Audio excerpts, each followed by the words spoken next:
Electrical systems. Shield strength compromised.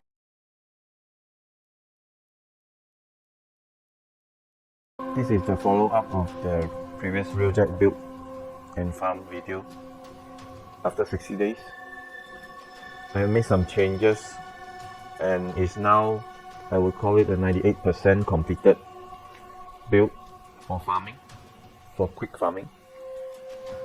But unfortunately, I have reached the max that I'm willing to go. Unless there's a launch of new wars with the additional needs, I think this would kind of be, things will go slow on the RailJack in terms of farming. It's been long since they buffed the reactors and a lot of fixes that comes in after the new year of 2020. So we'll now look at what are the changes that comes with the buff in my build and how does it change my build altogether. The most important change or buff in this round is the Vida reactor being buffed. I got a roll from about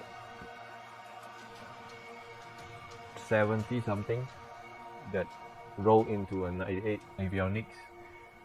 It's 2 points short from the maximum and I deem it good enough.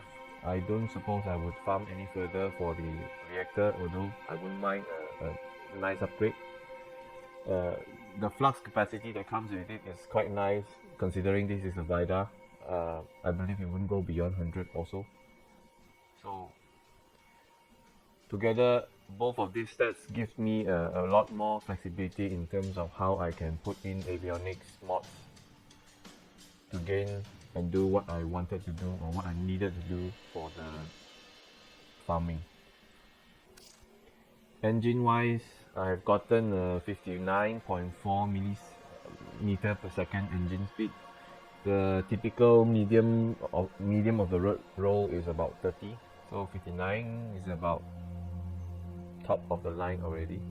Although the boost meter could go higher, I've seen higher, I've used higher, but that can't beat how the raw engine speed gives you, because when you boost, the speed kind of stacks up. In terms of shield array, this is still the same shield array that I have since day one. Not day one, but I actually gotten a better roll with less capacity but much better shield regeneration and much shorter delay. My mistake, I scrapped that one and the next moment I realized that I scrapped it wrongly, but of course that's too late to regret. So here I am with this one. I think it's good enough. I haven't seen similar stat any throughout the farming stage I have.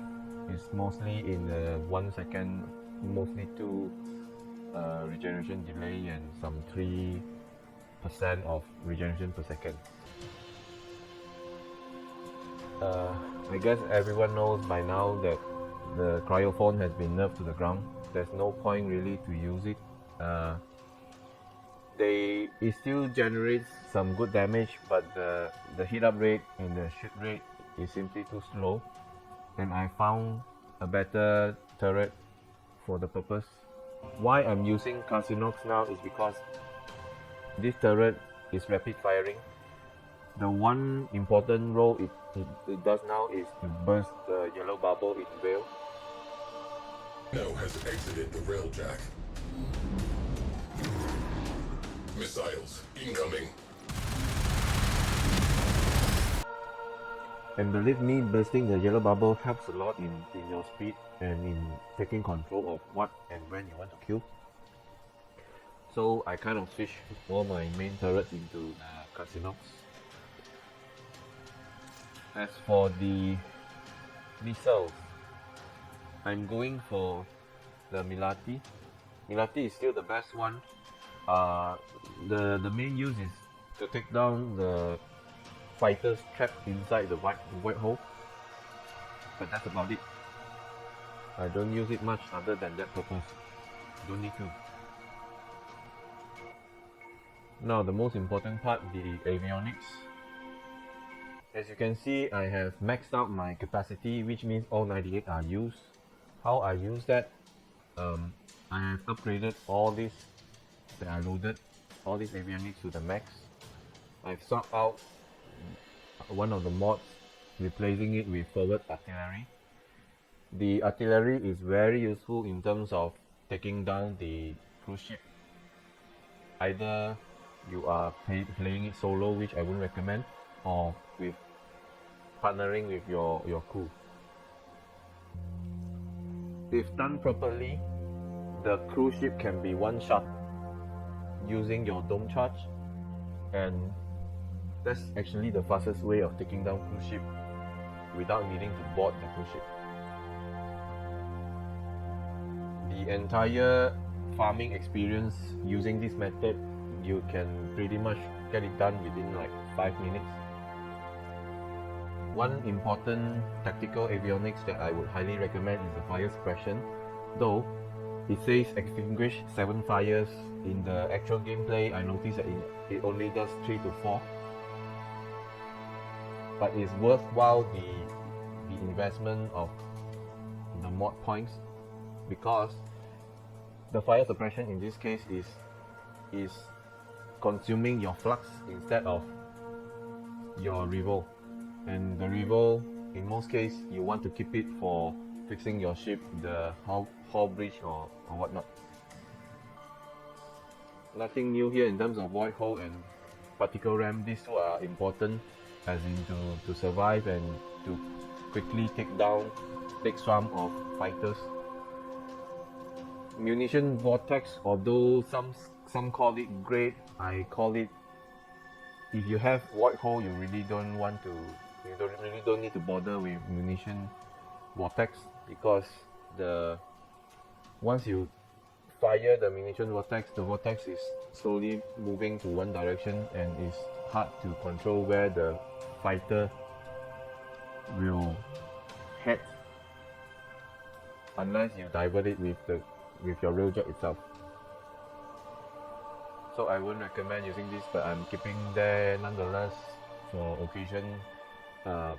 When I'm low in flux energy, I will use this one because it's only costing 25 flux. It could give you a good flux regen if done properly outside of the yellow bubble. I have replaced some of my avionics. One of the avionics I replaced in is the ion burn. This actually gives a quite impressive boost speed of 33.6%. And in most cases when I'm moving, I tend to use boost instead of just flying. Flying in the normal speed is quite slow. If you have gathered the skill in drifting, it is actually much easier and faster to travel from one spot to another by means of drifting. Drifting refers to this. Left shift on your keyboard. Actually, the correct sequence to do it is press and hold your left shift, and it will boost your RailJack forward. The subsequent left shift press will push it even further, which is your rank 2 vector maneuver. So practice make perfect. If done correctly, in one boost you can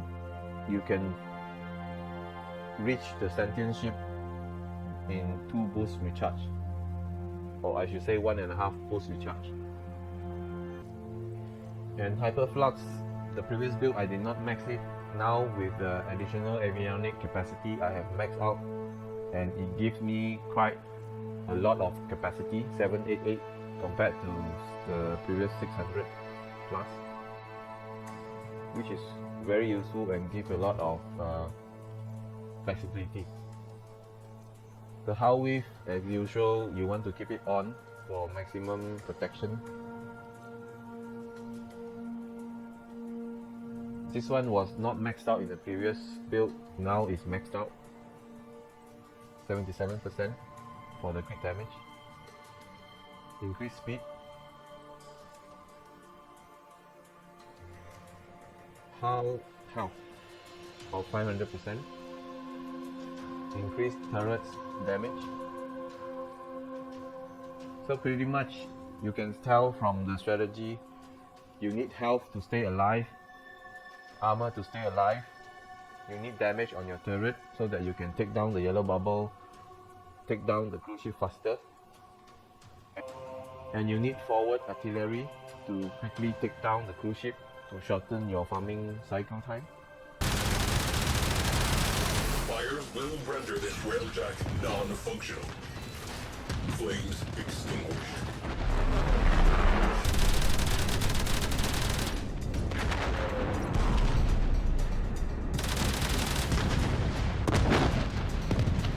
Repair order.